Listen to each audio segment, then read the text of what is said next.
Pada tahun 1942, Hasyim Asy'ari bersama sejumlah santrinya ditangkap di Jombang, lalu dipindah ke Mojokerto, dan akhirnya ditahan di Jakarta. Usut punya usut, ternyata Hasyim Asy'ari ditangkap tentara Jepang hanya karena menolak Seikere. Seikere adalah sebuah penghormatan terhadap Kaisar Hirohito dan ketaatan pada Dewa Matahari yang merupakan suatu kewajiban bagi rakyat Indonesia.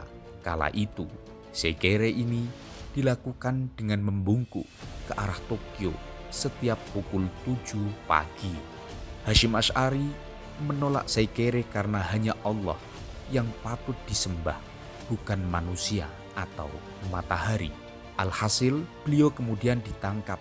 Selama dalam tahanan ini, banyak penyiksaan fisik yang diterima Hasyim Asy'ari. Bahkan salah satu jarinya patah hingga tidak dapat digerakkan. Posisi tangan sang kiai nampak berada di pangkuan dan ekspresinya nampak seperti menahan rasa sakit. Ucapan istighfar terdengar lirih saat palu besi dihantamkan tentara Jepang ke telapak tangan Kiai Haji Hasyim Asy'ari. Pukulan palu itu membuat tangan kiri pendiri Nahdlatul Ulama tersebut remuk. Akhirnya, setelah 4 bulan, tepatnya pada tanggal 18 Agustus 1942, Hadratus Syaikh dibebaskan karena banyaknya protes dari kalangan kiai dan santri. Akhirnya, pihak Jepang meminta maaf kepada para ulama, terutama Kiai Hasyim sebagai yang dituakan.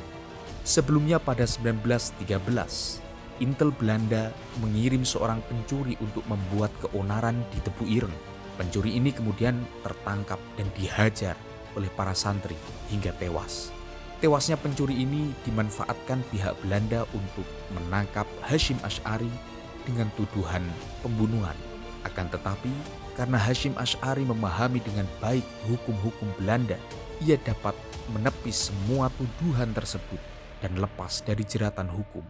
Meski mengalami beragam kekerasan di dalam penjara, kakek dari Kiai Haji Abdurrahman Wahid atau Gus Dur tidak menyurutkan sedikit pun semangat menegakkan agama Allah dengan tetap melantunkan ayat-ayat suci Al-Quran dan mengulang hafalan hadis-hadis dalam kitab Al-Bukhari.